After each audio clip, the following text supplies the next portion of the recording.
So good evening, good evening, good evening. How good is that cup? So welcome to tonight's second stream tonight. Been working overtime tonight we have a lovely lady online tonight, Cassandra Hansen, and the title is Hello Cello. So this is a classical point of view about learning music and how it can be beneficial to you in your music career. So we have a guru cello player in the house. So before we get started, please like and subscribe everything. Actually, I'll put that up so you can like and subscribe that. I do have a YouTube account and I need a friend tonight. So please subscribe. Make some noise. It's the name of the show. So make sure you make some noise. And there is. If you're watching this, you probably already know where that is. Doug Jong Music. So here we go. Let's welcome Cassandra. Hello, hello, hello. Hello. Hi, everyone. My name's Cassandra Hansen and I'm a cellist from Brisbane. I'm so Awesome. excited to be on your show tonight. Well, firstly, thank you. And what else can you tell us about yourself? Like, where do you normally play? I've performed all over the world as a classical cellist and as a pop classical cellist in the electric string trio group called Mask. We've performed all over the world doing cruise ships and product launches. And then around Brisbane, I've also performed with my sisters in a modern and contemporary, also classical trio called the Hansen Trio. So that's a little bit about myself. Wow. So you've actually literally been around the world doing cello stuff. That's awesome. Yes. So yeah. Can you name drop some towns and places you've been to? The first country I performed in was China, and then we went over to Russia, Germany, and then I came back to Australia, and then I toured with my electric cello, and we went through French Polynesia, America, Malaysia, Hong Kong, and a lot through Australia. just name drop. That is awesome. Wow. That's amazing. So with playing cello, so here's a thing. Did you have to read all your music, or did you, like, if it's a dedicated show, did you memorize it all?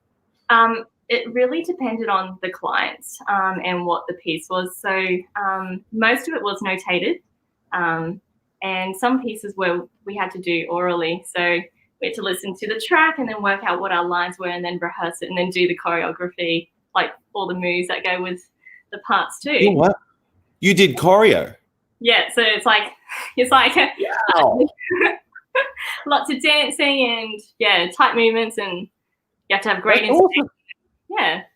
Wow. We have to get a demo of the choreo. So maybe not. I don't know. Maybe not tonight.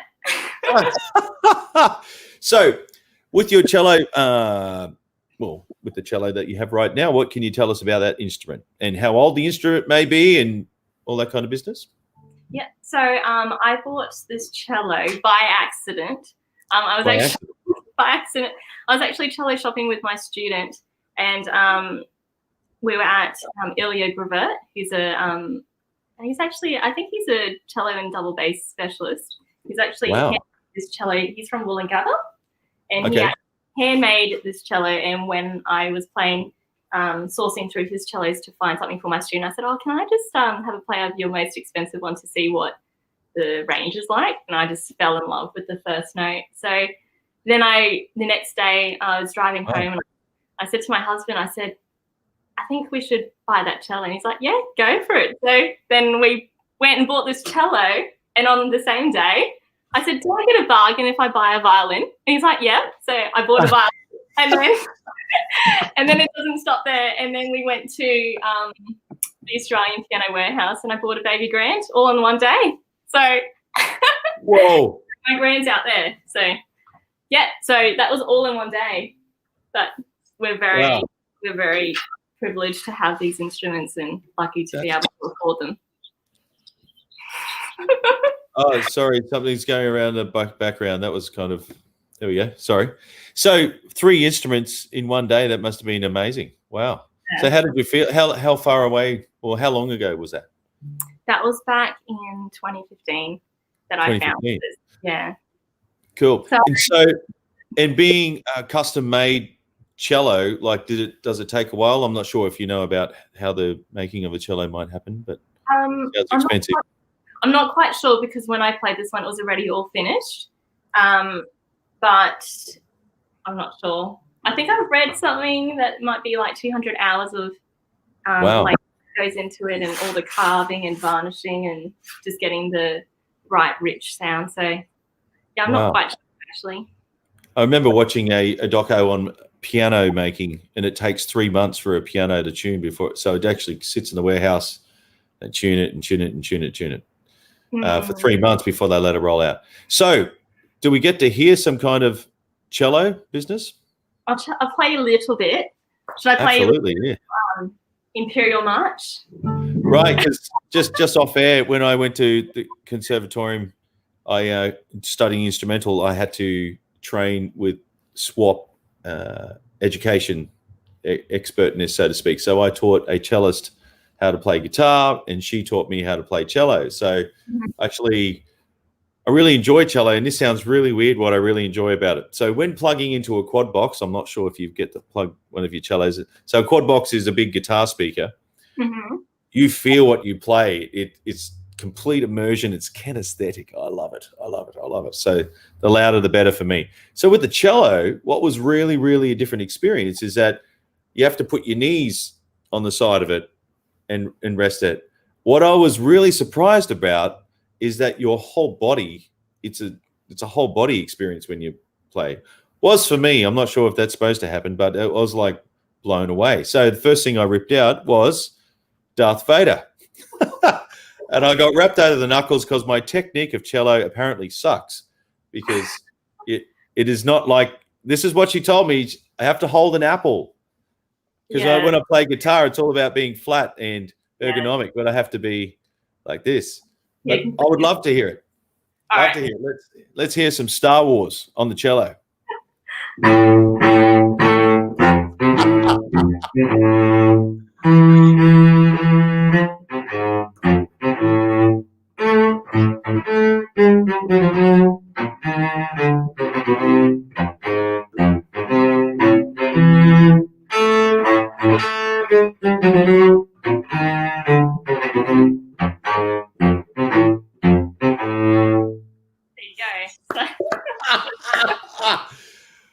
That was awesome, and I really enjoyed your subtle nuances with playing perfection like that. Wow. So as a music teacher, obviously, what do you tell your parents about or picking up a classical instrument?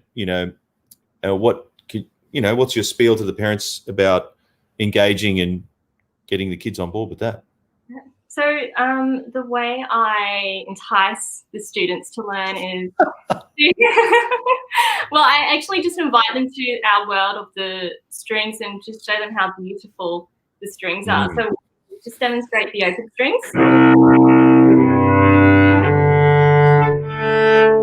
then we go to the violin and viola and we demonstrate them. And then some kids say, we really love the violin, or some students say, we really love the cello. And then we also entice them by playing pieces like Let It Go, Star Wars, tunes that they are familiar with. And they're like, yes. And then they feel like they can also achieve it and have fun with learning the instruments. So, yeah. That's awesome. And we were just talking off air about another very, here we go. We got some feedback for you. From Veronica, says, love it, Star Wars. So that's another thing I forgot to tell you. There's a 7-second delay before we actually do something and people see it. So everyone that is watching, please ask questions from an amazing expert on cellos. So if you have any, and also from a music teaching point of view as well, which is actually very good. So especially, so what I tell the parents is about the discipline of music. There's lots of little disciplines that happen, is that, so when little Johnny wants to learn an instrument, he has to remember his instrument firstly. So it's about, being pride and value of something physical. And also what do they call it? Resilience. So when you learn something, like, because I am a useless cello player, but I love it though, that it takes time to build, expertise of some sort. So the byproduct is called resilience, so that the student that's a life skill. Whatever you want to do in life, you have to have resilience to keep chipping away at it. Yeah. So anyway, I was just wondering if there's any other headspace type of things that you discuss in depth with classical people. Most No. of my students are quite young. Most of my students are quite young. So yeah, we do engage them by doing the classical pieces, but along with mixing them with pieces that they do know. So they stay motivated and they actually want to keep going through. A funny thing I do realize is that a lot of the students say, oh, we want to learn, what's that piece? Two cellos do it. It's not Budapesto, it's Havana or something silly like that. And then they find that once they learn the pieces, it's like they realize it's just 3 notes, and then they go back to the classical repertoire. So they're like, oh, we learnt that in like a week, let's go back to the classical repertoire. So it's good that they have that ability to do the pop music by themselves at home, and then we cover all the technique and foundation through the classical repertoire, which I find really interesting. Yeah, that's awesome. Because the classical rep, that would actually be over quite a few hundred years, right? What's probably the most popular period that you teach from? I think a lot of them, my syllabus is they're actually written by people that are alive today, but they're written in the classical style. So there's a lot of methods out there where they've taken like Mozart's themes but rearranged them for today. And so it's really interesting, like the way that methods work and the way the pedagogy takes the classical idea but then modernize it. At the conservatorium, did you study under, what was his name, Ralph Holkgren? Do you know who he is? He was there, but he was in the brass or band department. I didn't have much to do with him. He mostly conducted the woodwind or concert band ensembles. Yeah. Did you know? Yes, I studied under him. Yeah, actually, when I first met him, I had a full-blown argument. To be honest, he was very. But after that, it was so cool. I can't speak more highly of the man. He's amazing. But his arranging is actually published in Pearson's methodology of teaching instruments, which is like where the butt stops, for where everything, what do they call it? Method books. Bruce Pearson's book. I can't even remember the name of it. Yeah, but anyway, he's amazing. But I'm just asking. So about more music. So what about teaching kids that melody that you were just playing before? Maybe we should hear some of that. What tune is that from? 3 notes. I can't remember what it was called. It was called I don't know. I can't remember. Okay, that's all right. It's completely gone from my mind. Sorry. No, that's all right. That's right. So here's another question: the tuning of the cello. What's the tuning of the cello? It's tuned in fifths. So it's tuned the same as a violin, which is A, D, G. Violins have the high E, and then cellos have the C. So the lowest note. So that's 2 octaves below middle C, the lowest note. Yeah. That's awesome. What's really funny is that, especially playing guitars, you can see all these guitars up here, is a lot of guys, there's a genre called gent. I'm not sure if you're aware of that. It's really rhythmic. There's a guy called Tosin Abasi. He plays very, very rhythmic stuff. So it's all right-hand techniques, all the rage. But they all play drop C tuning. And it's funny because it comes from the cello. It's just. What does that drop C mean? Does it mean like the retuned? Yeah, so the bottom string, so they would tune it everything a full step down to D instead of E, and then they would drop the lowest string down another tone to C, drop C. Okay. So a lot of metal per se is in the same. Is it tessitura? Tessitura is the range of same voice of the instrument, if that makes sense. It's funny, people, I love this metal, but it's funny because that sound has been around since, all the classical composers. So if we keep talking about instruments, violin, can we check out the violin before we come back to the cello of sorts? The violin. And we have a competition live tonight as well, so stay tuned. We'll have to get some votes. I just saw something in the background. So let me zoom in for that. Violin. And what can you tell us about that? So it's from Ilya Gravert, same maker as my cello. Wow.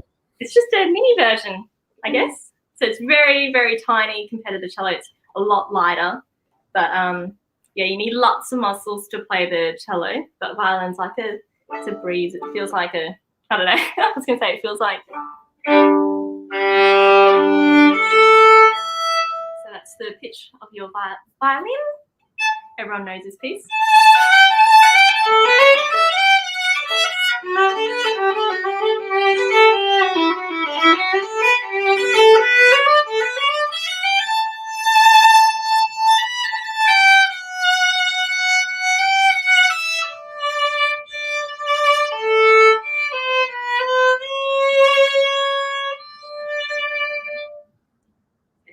Very famous tune. Are you asking me do I know it? Do you recognize it? Yes, yeah. That's not air on a G string, is it? Mm-mm. Oh no, I need to do some more work on my classical pieces. I have heard it, but I am sorry, I do not know. That's okay. Do you want me to tell you what it is? Unless anyone else who's listening, if you actually know that, please type it in. If anyone's listening, please type in what was the name of that piece Cassandra just played. Please help. We have some more. So here we go. And it's Love Star Wars. Oh, that's me telling my mum about this again. So, because my mum played violin actually. So, there you go. Jeanette says it's very beautiful. You're playing. Thank you, Jeanette. Tim Gray, so pretty. You like the rippled silk. So, okay, you're going to have to let me out of my misery. I'm not sure. That's it. It's called the Papal Canon. Oh, yes. Yeah. Yeah. Wow. That's amazing. So how do you go about remembering a melody? Is it just pure by rote? Just play it over and over and over and over? Oh, someone got it. Yeah, my sister. That's my sister. Oh, really? Oh, she's watching. Oh, cool. Hey, Mel. There you go. Awesome. Yeah, so for me, because I don't have perfect pitch, but I can hear like where the melody goes. For me, you do have perfect pitch, do you? No, I don't. I wish I did. For me, it's more about muscle memory and just doing it slow motion a million times, and then I've got it under my fingers. That's how I memorize things. What about you? I wish I had perfect pitch. I have. Hey, Melissa. Hey, how are you?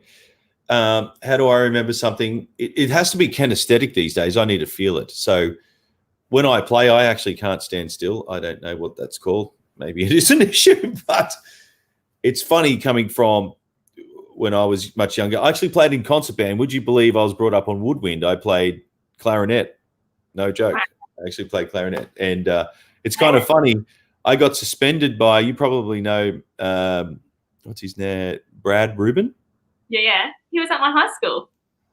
So check this out. This is a funny story. I actually got suspended back in the day in concert band for improvising. Right. Because the trumpets had all the excellent pieces like ba-da-da-da-da-da-da. So I got the clarinet and I don't know, just sounded cool to me and like, who's that? Out. So anyway, I got kicked out of that for a while. And here we go. Got some people humming the tune in their head. And what was my point? So yeah, learning clarinet, it taught me how to improvise. I got some lessons off a guy who played jazz on a warship. He was in the Second World War. He played on all these different aircraft carriers, which is a floating city, blah, blah, blah. Anyway, getting back to learning the melody, just have to drill it. Yeah. And I guess these days easy with backing tracks, but I guess reading music, that's the reason I asked. Like, do you get your students now to listen to YouTube clips or do you get them to feel the music as they play it? My teaching style's really evolved. I think. Okay, sorry. No, like I'll just quickly tell you. So like I think like it makes me sound really old, really young. I don't know. Like a couple of years ago, there weren't many like backing tracks available for the piano accompaniment, and in the last couple of years, they've actually released all the piano accompaniments for all our exam pieces that we teach. Oh, wow. So it's really beneficial for our students because I I always found, because I'm also a pianist, I can also do the piano part with my student, but then I can't watch how their technique's going. So I found, like, with other teachers that didn't play piano, when they were getting ready for their A&B exam and they were put together with a pianist, like, for the, like, I think only 2 rehearsals before their exam, they really struggled to get the melody and the accompaniment in time.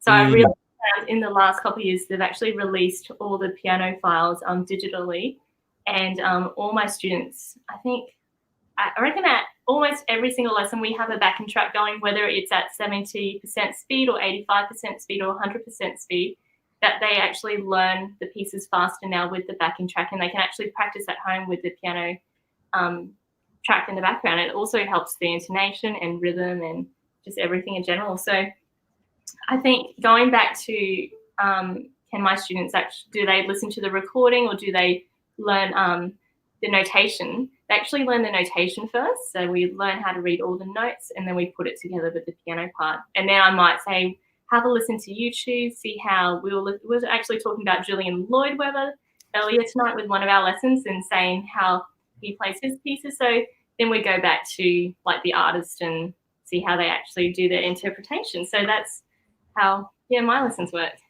Oh, okay, that's awesome. I like what you said before about playing with accompaniment, because I see, being a music teacher as well, I see a lot of kids who learn off YouTube, and you can tell straight away, or this is how I can tell straight away, is that they play a phrase, like what you were saying, ba, da, da, da, da, da, da, and if they screw the last bit up, they just start again. But if they were playing with an ensemble, you'd never ever get the restart. Like, it's ba da da da da da ba da da. Like, if you make a mistake, you've got to pick it up on the next beat.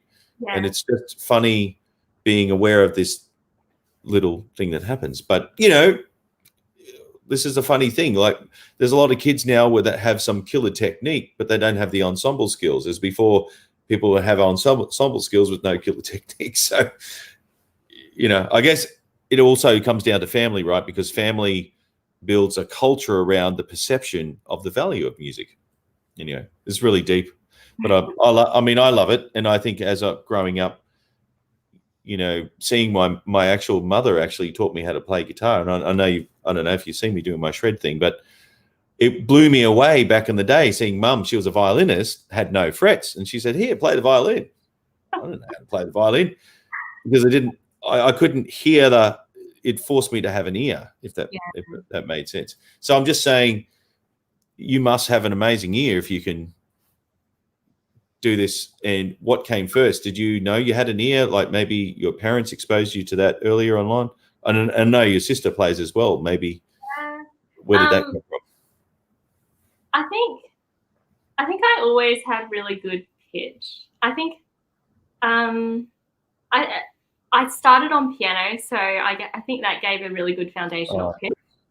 And then Melissa actually taught me the violin when I was in preschool. She taught me little Melissa. Who did? Melissa. Oh wow! Oh wow! It is. So,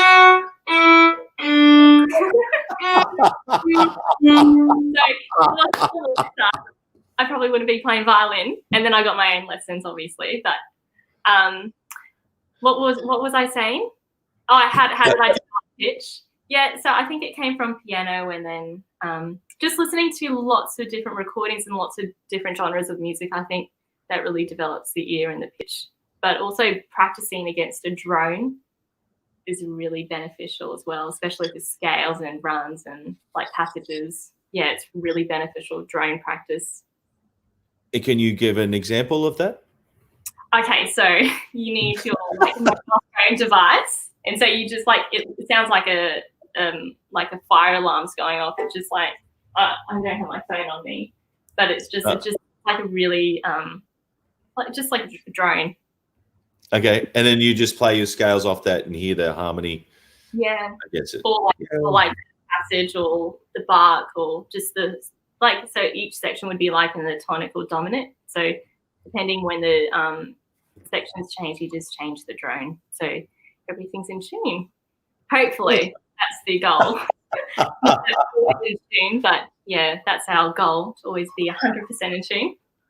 So when learning a fast passage, so I just learnt the solo of Nuno Betancourt in a band called Extreme. I'm not sure if you know that band. So Nuno Betancourt's no slouch on the guitar.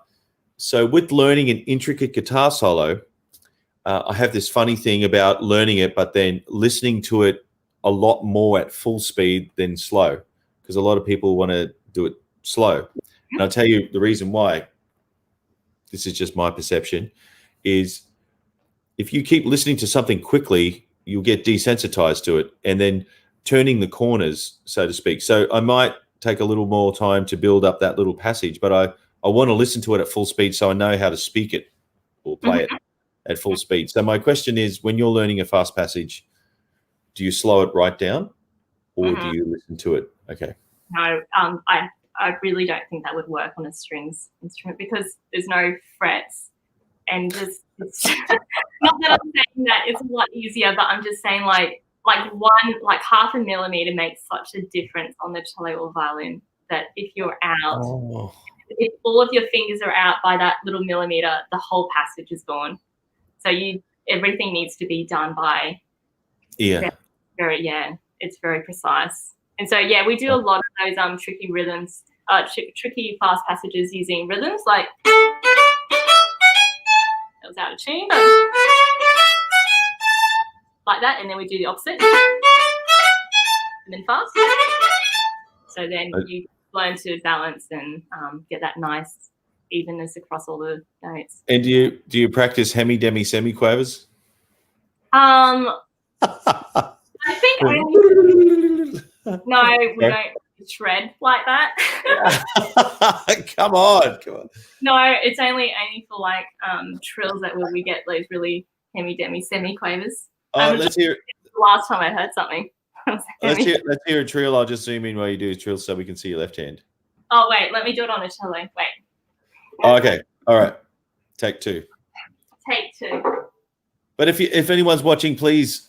Well, I can see there's people watching, but if you have any questions, please ask. But so thanking you, Cassandra, for actually giving us your time, which is amazing. Okay, so let's shred the cello. So what's a really fast passage on the cello? Oh, you're putting me on the spot. Can you just talk about something while I think of that? Okay, cool, no problem. So I think what's really, really good while you're thinking over there is, how beneficial is it to buy a quality instrument to keep you inspired to play as a junior? Or do you want me to answer that first while you still think? Okay. You answer it, please. Okay, well, here's my tips on buying an instrument for parents. As soon as your child, this is for guitars because I do not own any string instruments, though my mum does. So for a guitar, as soon as your child can get his or her hand around a full-size guitar, do it. Just get the full-size guitar. Why? Because it's called muscle memory and kinesthetic. And as soon as they can get their hand around it, they only have to learn that skill once. Their hand will still grow and become easier, not harder. Because what happens if you do a half size, they learn this, and then their body grows and they have to learn a new set of motor skills. So if they've already learned something intricate, as Cassandra was saying before, if you change the size of the neck or whatever, you have to learn a new motor skill to get under your fingers, how it feels. Are you ready yet? Yeah. Okay, cool. So this one's probably not as good as your shredding, but it's pretty fast. Sensational. It's pretty fast for my fingers, I think. Okay.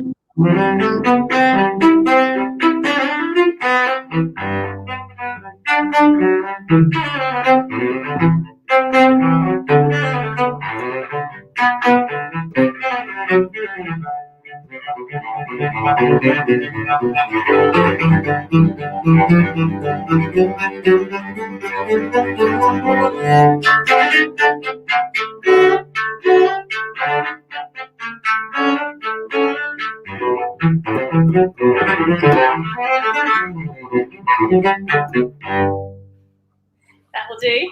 So that was the Bart's cello, Bart's cello suite number 3, the Jig.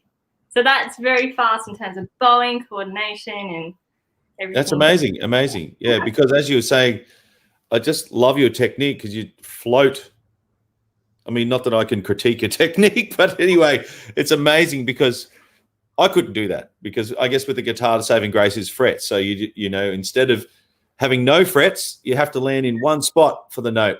Yeah. But with a fret, you need to land in this. You know, you have a bit of give. But that's amazing how you can just change position, you know, very, very quick. So I really, really like. Here we go. You have a round of applause from Veronica there. That's fantastic. Oh, thank you, Veronica. And we have a question here. Is it expensive to get a classical music education? What's your thoughts on that? Well, if you're talking if you're talking about like a university degree, and because your tuition doesn't start like once you just enter university, it starts like when you're 3 or 4 years old. So if you factor in all your music lessons right through to your 17 years old, it would be a lot of money to invest. But I think it's such a great investment because it gives you lifelong skills that I now have and you have, and then we can share with other people in the public, and they get to enjoy our gift of music. So I think it's a great investment, even though I do think it's a lot of money, but I think it's a fabulous investment, and I would do it again. Yeah, that's awesome. And how many sisters play in your sister's band?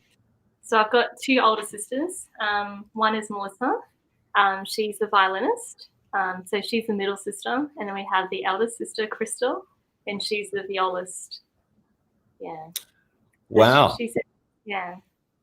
I don't know. I don't think I've met one of them, but that's okay. That's cool. Yeah. Yeah, that's fantastic. And when was the last gig you did before COVID? Well, really funny story was that we were supposed to do a gig.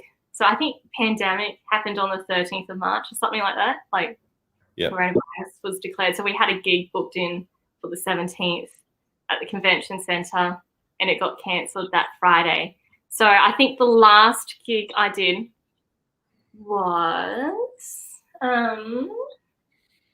probably a wedding back in December 2019. Yeah. Oh, wow. Yeah. So quite a while away. That's what. And you've just inspired Chris here to start up Cello again. Yes, definitely. Should do that, Chris. Yeah, that's awesome. So within your sister's act, what's your favorite piece to play? Or maybe we could hear Air on a G string. I like that one, you know. But only if you're up to it. That's cool. I do. I've only got the bass part. I don't have the violinist with me. That's all right. What, you just want the bass part? Why not? Rock and roll. Rock and roll. Drop C tuning, yes. My favorite piece would probably be Gabriel's Oboe by Mauro Perrin. To play in the trio. What was it called again? Gabriel's Oboe. Okay. Yeah. There we go. Chris, you got to grade 6 AMB and just trying to play jazz piano. Sensational, man. That's awesome. Wow. All right, let's hear some more music of some description. Surprise us. That's amazing. You want some more music? Yeah. That's amazing. It's amazing. You want me to play? Absolutely. Yeah, here we go. I'll zoom in for you.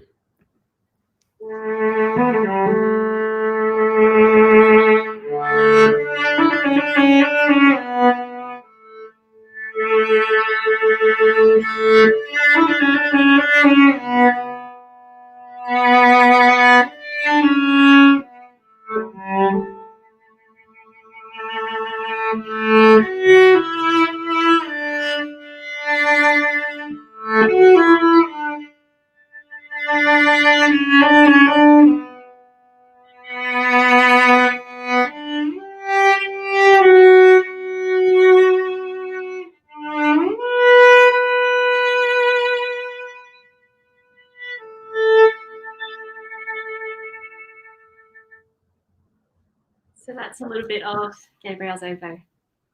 Oh, that's amazing. Love it. And I've just got some other people here commenting because it was, thank you for everyone that shared, because I just noticed it's been shared quite a lot behind the scenes. So thank you. Oh, wow. So Tamara Lunt actually got the Pachelbel, is it Pachelbel canon in D? Oh, yeah, Pachelbel canon, yeah. Right. Yeah, so thank you, Tamara. I didn't see it until just now. And Jeanette here says, so graceful. It's amazing. You, Jeanette? And you have an electric set of instruments, right? Yes, I do. I've got they're not here tonight, but that's all right. That's okay. I've got 2 electric violins that I used to use with my trio, and then the person that owns Mask had my electric cello. So the electric cellos were so expensive to buy, I couldn't justify buying it. What, if you don't mind me asking, what is an electric cello worth? I think so. I play on a Yamaha silent electric cello, and I think they were going for about $5,000 when I looked. I think that was about 5 years ago that I looked, so they might have gone up in price. Wow. But fabulous to play on. They feel like a normal cello. So there's no sound. It just has, I think it sounds like your electric guitars, Doug. So. And then there's another comment for you. Aww. Such an emotive instrument in your skillful, talented hands. There you go. Wow. That's amazing. Lovely, Doug. Oh, thank you. That's cool. I wish I could share it to my own page. I'm trying to do that, but it's doing something. Doug's watch party. Oh no. I have to, I'm trying to multitask here, so sorry about that. But we could probably get you to say something while I'm just doing that. Oh, here we go. Good morning. Excellent. And Terry is saying, Terry is in California, I believe, is watching you right now. So good. Hello, California. That's awesome. And so what about, do you have any, oh, here we go. What do you think of this one? Hauser. So I love Hauser. I love his videos. I love his playing. I love the way that he's mixed the classical, but also sold the pop side to people that don't know anything about cello. And I found a lot of my students say they wanted to learn cello because they saw Hauser play, or he's also part of another group called Two Cellos where they do pieces like Thunderstruck and Thunderstruck. Yeah, so they reimagined it for cello, and I think he's done a fabulous job of promoting the cello to those that I don't think that would have played cello if he didn't do it. That's amazing. Thank you. Wow, that's amazing. It's funny. Oh, sorry, I was just laughing at Thunderstruck. It's Thunderstruck with a K, not a T. I did say that. Oh, did you? Okay, maybe it's me going down. Okay. So getting back. So here's a very, very important question. Owning electric instruments. Do you own a wah pedal for your violin? I know what they are. No, I've got a loop pedal. And I gave up about 1 hour into it. I'm like, nah, that's it. I don't want to do it anymore. I probably should have all the time, but I wasn't interested. I can show you how to use a loop pedal. It's easy. There's one trick. Beat 1 is king. So it's 1, 2, 3, 4, 1. Because people try to loop it on the end of 4, and you always mess it up. You got to be on 1. Yeah, I wasn't sure.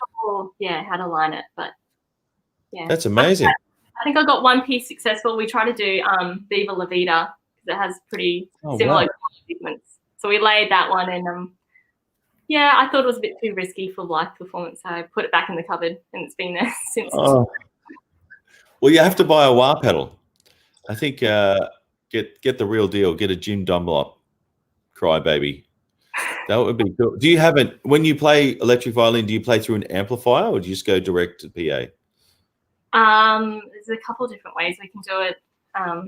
I like to plug straight into my bows because it's just easy, and it's got good fittings anyway. Oh wow! So sorry, that must be just coming up to our comment 7 seconds ago about who you were, the musical act you were talking about with the pop music. Oh yeah, the 2 cellos, yeah. Oh right, those 2 guys, yeah. Yeah, the 2 cellos. Yeah, I would love to do something like that if I could play cello. Yeah, you can't stand on your cello, can you? What do you mean, stand on it? As in, like, do some stunts, like performing stunts. You can't, no. You like literally stand on top of it? Yeah, like double bass, you can't do that. Oh, I can stand and play cello, yeah. That's what you can't stand on your cello. No. Okay, cool. No, it would break. It would break. Okay, fair enough. It would crumble. Fair enough. So another question. If anyone else has got any questions, please ask away while we still have time. And no one's asking questions. Here we go. Yeah, they rock. Okay, so another question about your instruments. So what's your favorite instrument? Because I know you did your degree in cello-ness, if that is such a word. I just made that up. But have you migrated to loving another instrument? Or is cello the one and only? Cello feels like home to me. So I tend to always go to the cello. But I think I'm pretty good at violin. So I like doing some fun stuff on violin too.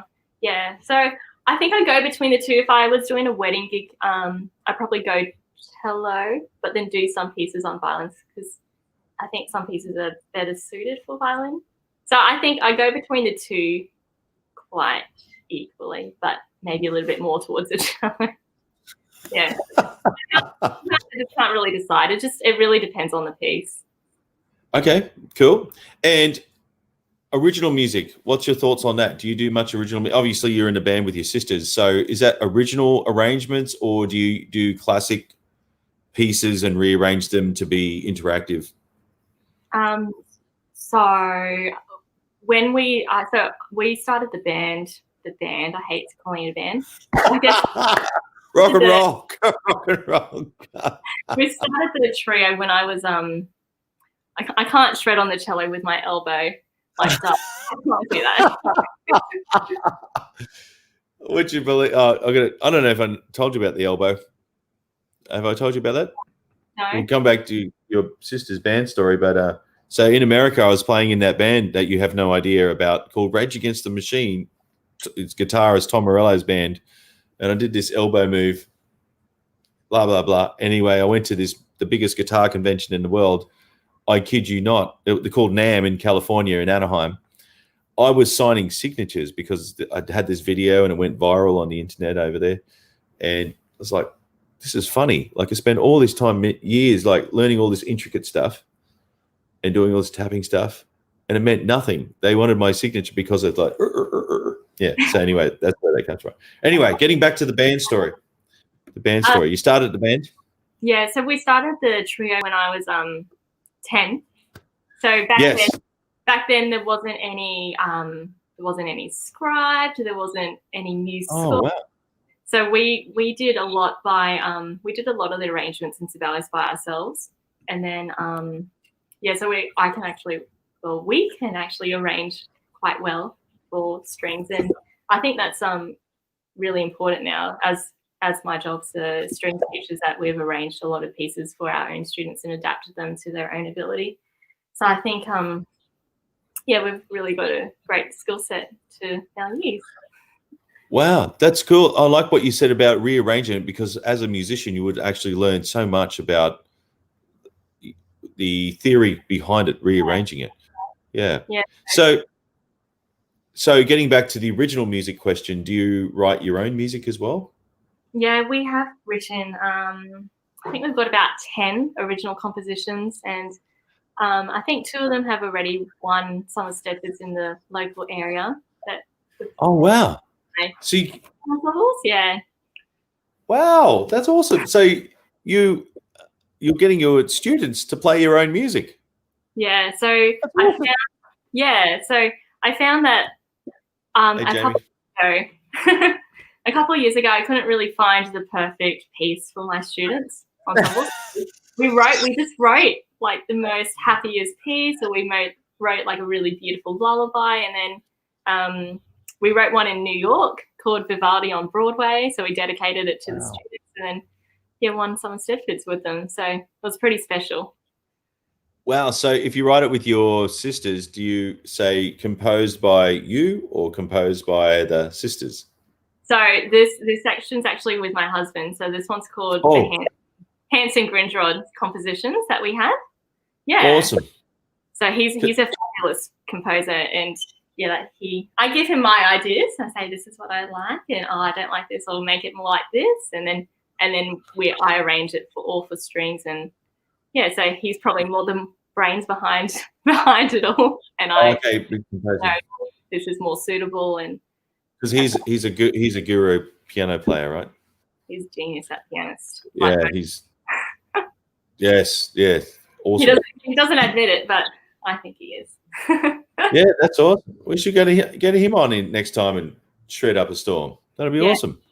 He knows all the bands you're talking about. Oh, well, speak to him about all the name dropping I just did, because that means nothing if you don't know who they are. Okay, so more music. So, because we've just got way more people just come online right now. So, can we maybe have a little something? Yeah. Of a little bit of cello. And but if anyone, just as Cassandra's saddling up there, so if anyone's got any more questions about learning classical music, specifically cello or viola or violin?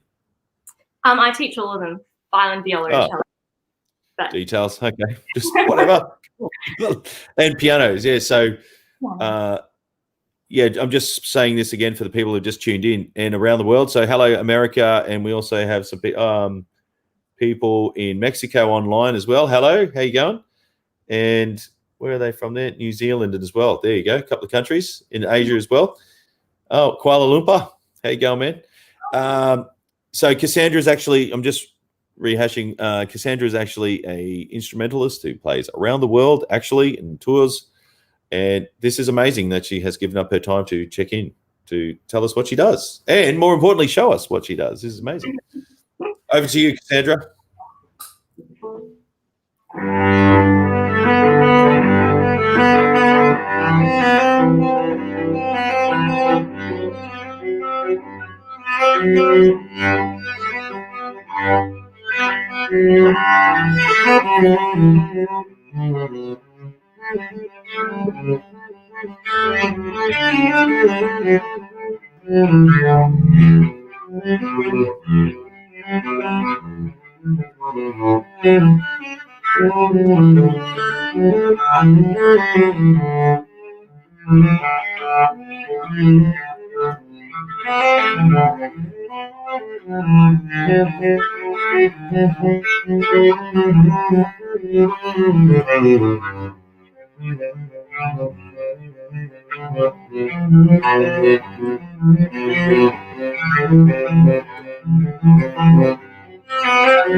Oh, that's amazing.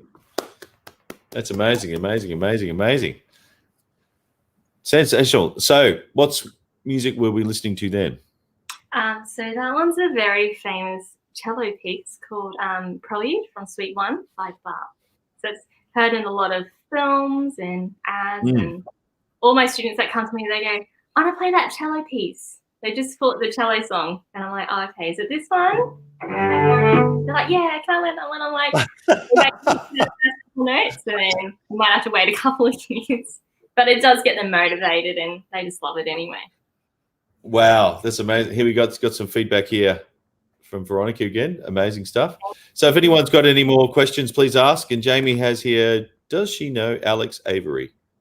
Yeah, I actually don't know her personally, but she used to work at my school that I'm at now. So all I can say is that she was a very organized lady, and thank you so much. I played that. Audio is phasing out. Oh, yes. I'll talk to Cassandra about doing it next time, about sorting the audio out. But okay. rock and roll technology. It sounded cool. So the that sounded beautiful. There you go. More praise. Jamie is an amazing drummer. So good hands there. So about the playing. Oh, recordings. That's the other thing I was going to ask you. So do you have stuff out on Spotify and all that with your band? I do have one. We did an arrangement of John Legend's All of Me. So we did I reckon it was probably like 100-track strings and piano version. So we sold a lot of those, a lot of that one for weddings. A lot of them use it in America for their weddings. But apart from that, we haven't really released much on Spotify. So you said 100 tracks? Yeah, like layers, like lots of. So I did like cello layering and violin layering on that one. Took a long time to edit and mix. So I think after that, I wasn't really motivated to do another one. Encore. So to get rid of that phasing issue, if you go into cam mic and go to audio. How do I do that? Yeah. Yep. So this is only when you're playing, and you can hit disable the audio processing, and then I won't talk. We get an echo. Okay, so now's the time to play. It's only when you're playing. Oh, okay. Got it. Oh. Sorry. You can turn. Yeah, that's right. So cool. So because when you turn that disable thing off, it echoes like crazy. So hey, Sean, how you going? Sean's a great guy too. He's very famous now. He's got a great song out there. There we go. Do you have a favorite pretty piece of music? I have a lot. I think I've played them all for you tonight. Oh. I can't think of maybe the Swan. All right, we might save that for the outro. So we'll just maybe talk for another 9 minutes if that's cool with you. And we'll save so stick around. We're going to have some music right at the end. So if anyone's got any questions, hey Martin, you haven't missed it. We're here. And good to know. Good to know. We've solved, so that's for Chris. We've solved the echo situation or the phasing, and Cassandra will play us out at the end. So 8 more minutes of your time. So questions about music teaching and music learning, which I think was very important. So what about a rock and roll breakdown story? You've gone and done a gig and it's really embarrassing. Maybe you've fallen over or your sheets of music have just gone flying. That's happened to me a few times. I don't know. What's maybe one of the most? Oh, the Swan, please. There you go. You've got requests. Can always play replay. Can always replay it.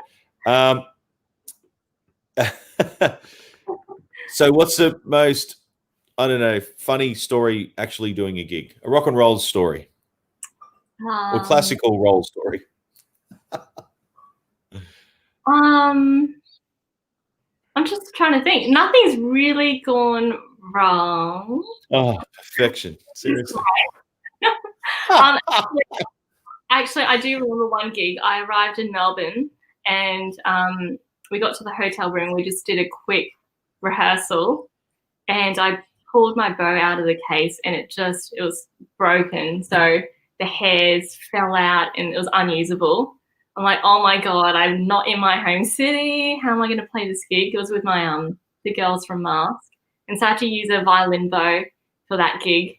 And it still worked, but it wasn't the same depth and control, but it was passable. It was good, still good, but yeah, that was probably one of the scariest things that would have happened, but it's not too bad, I guess. Wow, okay, fair enough. Okay, and let's talk about a bow then. What is it actually made of? So my favorite bows are made from carbon fiber, but this one's not carbon fiber because I've sold all my carbon fiber ones, unfortunately. This one's a wood. I can't tell you which wood. It's called a W.E. Dorfler bow. Not a very big nerd with brands. So I don't know much about it. It just came with the cello, so they paired them together. So I just bought them as a set. So they're made out of horsehair, and you can get them re-haired. But my favorite ones are the carbon fiber ones because of their strength and lightness and clarity in sound. So I'm waiting for the coronavirus to hopefully finish over in China so I can order some more fabulous carbon fiber ones. Wow.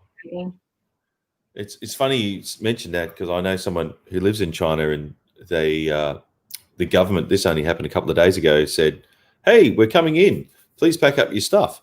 And so they're fumigating places still now. Like, wow. You wouldn't think they'd be over and done with, but no, it's not. So I was like, wow, there you go. Completely different. Yeah. Different. So we got some more comments here for you about the music. So stick around, everyone. We're having some more cello music very shortly in a few minutes. At least no one's highly strung there. Well, maybe not. Hi, yes, Miss. No, Cassandra's going to play very shortly. And Janie, my absolute favorite instrument, the cello. There you go. Jane actually comes in. I have this live stream called Shred in the Shed. So maybe if you work on a bit, you should come and do some of the live stream and Shred in the Shed. But I don't know. Classical Maybe, who knows? Be open-minded. But I'd love to do a piece with you one time. Might have to do some homework on it. So getting back to more gig stories, who's maybe the most famous person you met or you've worked with, the biggest name that you've actually worked with doing your string gigs? I don't know. It's been so long. Because going around the world, I guess, like playing in Hong Kong, etc., that would have been cool. Yeah. So most of them were for like really prestige companies and brands, like so we would like launch that. So some of them were like Audi or Swarovski or like a fashion parade or stuff piecing on pieces. Name drop. Only just launched some diamonds. Wow. So I think there would have been like celebrities watching, but because you sign like a NDA, you don't know who's coming or who's there until the event's over, and then by then you're not really that fussed about what happened. So I guess I'm not sure. But I think that's a really, really, really cool because I didn't even think that way. I thought, you play music, people come to see you, but with classical music, it comes with the emotional, how do I say, tone of an event, and it makes perfect sense to have a string quartet to open a brand. Yeah, like there's so probably some of the. Yeah, so a lot of the times we play like James Bond, where they like put like a drape over the car and say like we'll walk on, and they've got like all the lights and smoke going, and we're like in the glitter dresses, and they're like, what's going on? And then they take the thing off the car, and they've got like all the drummers, and it's really smart the way that they've done that. But yeah. Which car? So you launched a car. What car was that? Those were the Audi Quattros. So they're V8s. Yeah, wow. Must be. So we were actually on a ship. Imagine this. We were sailing through Hong Kong on like a cruise ship, and I think they had 8 cars. And so we just went on and walked around while they unveiled each car. It was pretty amazing. Oh, so you're a roving string quartet? Yeah, roving. Awesome. Yeah. And this is a bit of a prompt. Darren, thank you, Melissa. Darren Lockyer and Carl Stefanovic. You did a gig for those guys? Yeah, they were at some weddings that we were performing at down at Currumbin and a place that's closed down called Avika down at I think it's down near Boone. I think it's Boondall on the Gold Coast, somewhere down there. It was a beautiful place, but it closed down. Wow. Yeah. Yeah, well, and how long does a set usually go for? So my mask sets can go anywhere from 3 minutes to a 3-minute set. Are you joking? No, they'll fly us down to play this. That's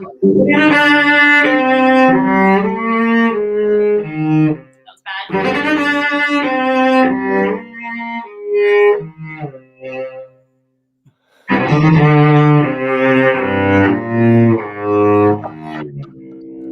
Well, that's called explosives. So they'll fly us around to just play that piece. You get a fly-in gig. You probably get put up in hotels and for 3 minutes. Mm-hmm. Yeah. I want to learn how to play cello. Seriously. But you've got to be a girl. So. Oh. That's actually probably good. Mm. Yeah. Maybe you could be. Right. You can do drums or guitar. I guess you can do guitar. We need a guitar. Yeah, you're probably right. I think, if I launched diamonds, I'm not sure how many people would buy them. So, yeah. Hey, Dom, how you going? So tell us about. Here we go. We've got some comments, and I've got a question for you. So can we get some improvisation? We've got some more music at the end, Sean. And hey, Dom's a legend. He's always supporting the show. So thank you, sir. He plays guitar. Wow, 3 minutes. I could listen to that all night. Yes. So you're the first person I've ever met who's done a diamond launch. So how was that? And have you done more than one diamond launch?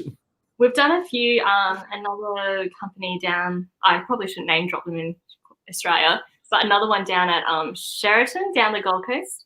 So name drop. yeah, three-minute gig. Was that a 3-minute gig to launch some more diamonds? Yeah, so that one, they had like the diamonds in, like, you know how you go to museums and they've got them in their glass. I don't know, glass cabinet. So they just had them around the room, and we came in and did launch them. So it's very nice. I sometimes wish we had some, what do they call it, like little bags or gifts to come home after the gig. So at a rock gig, it's called a rider. You know, they give you free alcohol. So do you want some free diamonds in your rider? Yeah, I'd love some. Please come to me. Oh my God. Don't tell me that gig at the Sheraton was for 3 minutes. I think that was longer. That was I think that was a 20-minute set, so that was probably 4 songs. Oh my God. So what's probably, I guess, being a roving instruments, I guess, do you actually mic anything up, or can you just play acoustically just off the floor? So that the roving ones that are done with the electric cello, I wish I had a photo. So everything's amped through the bridge, and then we've got back of the cello there will be a wireless, what do they call them? Wireless transmitter. Mic? Oh yeah. Oh, there you go. Diamonds are a girl's best friend. There we go. Yeah, and then so then all the sound goes back to the tech guys, and then they put the sound up. Yeah, that's amazing. So what's it, besides cars, expensive cars, European cars, diamonds, what's another product that's just like you did not think you'd be launching, like at a gig? What's the strangest product you've launched? We've done alcohol, and we've done, oh, this one's really strange. We've done nuts and bolts. So like this comes. Are you joking? It was at a 3-minute gig to launch someone's nuts. Oh, that's like, so bad. I mean, no. Like, you know, nuts and bolts, like for like I don't know, like, you know, screwdrivers, like all those nuts and bolts. So like this company had like a new set of things that they were launching. So yeah, so we did that one. That was at Hamilton Island. We've done Total Tool, Penfolds. What was another? McLaren down the Gold Coast. McLaren. Yeah. Wow. Yeah. Wow. So some of their cars. You launched a McLaren? Yeah. Oh man. I couldn't tell. I don't know anything about that car. So Did you take any photos of these motor vehicles? Yeah, I've got them. Yeah. Oh, we'll have to do another one and get your photos, and I'll do a slideshow. Then you can tell us. Yeah. Because I'm a motor car fan. So that's amazing. That's naughty. Whoops. Sorry. Okay, so how are we going on time? All right, we've hit the hour. So we should, if there's no one's got any more, going totally nuts for 3 minutes. Yes, selling someone's nuts and bolts. Excellent. So here we go. You have such a contagious giggle, Cassandra. You seem such a profoundly happy soul. Thank you for sharing your stories. Well, we're going to hear some more music, and then we're over and out. So if that's okay with you. But when we finish, don't hang up. Don't hang up. All right. Thank you, everyone. Yeah, thank you again, Cassandra. And Sean, hopefully you're still watching, because here we go. Here is a request, or one of your favorite. So before you start, you have to go and disable. I'll get an echo, but that's okay. I won't talk. Is it done? I did it. I'll put the camera down a little bit.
Amazing. Thank you. Just need to turn that thing off. I got.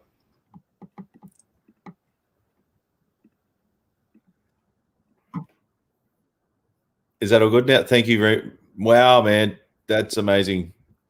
I got so many comments just started flying. So I'll just before you go, I'll just quickly share them with you. Starting with Diamonds and Girls Best Friends. Here we go. Yeah. Oh, sorry. There's a few we're just repeating, but I secretly like my Echo. It sounds like Darth Vader. Yeah. I love Darth Vader. Oh, I don't know what that link is just yet, Chris. I'll have to watch that shortly. I tried to multitask, but I can't. Anyway, Sean says it sounds mint. So I'm not sure where Sean is listening from. So please say, Sean, where you actually are. And actually, can everyone say where they're from to let Cassandra know? I said to Cassandra, I have like people around the whole world listening to her right now. It's amazing. And Jane says, I would love Cassandra to play on one of my songs. Wow. Well, I'd love to hear her music, Jane. So Jane is actually doing the consult on my, the brick wall thing. Oh, yeah. That's Jane. She's doing. Wow. Another fascinating person. Cassandra Hansen is brilliant. Thanks once again, Doug. Thank you, Nicola. Wow. I think Martin, cello always sounds beautiful. So hauntingly beautiful, amazing. I can feel it all the way to my toes. I'm really glad someone said that. Yeah, wow. Thanks to you both. Thanks so much. There we go. That's for you. And all the way in California. Wow. To come along to one of the shred in the shed. Wow. Would have to get you to play something in drop C. And Nicola is in Tasmania. Oh, wow. Cool. Richard, just jumped on. Play again quickly. Oh, well, I think we're over time. I only said Cassandra 60 minutes and I'm already pushing it. Mary Mac down the Gold Coast, north of Brisbane. And Bris Vegas. Excellent. Tari down south. Harvey Bay and California. So thank you, everyone that's watching. And thank you, Cassandra, because I know, you're very, very specific with your time. So thank you. I'm sorry we've gone 8 minutes over time. That's all fine. Thank you. I had so much fun. Thank you. And you are the first person that I've ever known to do a 3-minute gig and who actually does diamond launches and expensive motor car. A McLaren of all cars. Did you know? I want to see that. I want to see that. Did you know Elon Musk, right, from Tesla? He crashed his McLaren. Really? That's where it all started. Yeah, back in the day. Anyway, that's another story another time. Anyway, please stay on the line and thank you. So please wave out. There we go. What's that? COVID gig. Yes, you'll have to do a COVID gig. Yeah, I'll talk to you about that in a second. So please wave. Please wave. Bye. Thank you again. Please stay on the line. Oh, I forgot to. You don't want to put any socials up because you're already busy. Oh, if they just Google my name, I'll come up. So. Right next to diamonds, I bet. Yeah, right. Okay. I'll come up. They'll find me. Oh, wow. Confidence. Wow. Confidence. That's awesome. I love it. Okay, cool. I'll see you very shortly. Thanks. So that was amazing stories and sharing classical gig stories. Seriously. I want to play a diamond gig. I don't know. I can't even remember. I can't even say it. Swarovski. I can't even say it. Would they want some rock and roll shred at a diamond launch? I'm not sure, but I'd love to do it. But thank you to Cassandra. Awesome and awesome. Seeing how the other half of the world lives and how they do gigs. I thought a half an hour gig was good, but 3 minutes, that takes the cake, man. Takes the cake. So please like and subscribe. Here we go. There's my YouTube thing. Please check that out. And here's my Facebook page. Cool. And spread the word and like everything on the internet. All the arts need your help right now, and especially highlighting different side of the arts with the classical. So thank you for your support, everyone. Lots of people watching all the way around the world. So thank you again. And Melissa says, most enjoyable interview. Well done. That's awesome. I think is that the sister? That's the sister?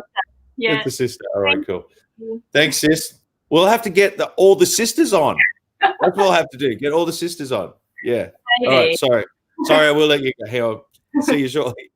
So thank you for that. And we got some more more people here saying, great playing, and you play your gig, do the diamond heist at the same time. Wow, who knows? But anyway, thank you, everyone. Thank you for watching, and I'll see you again.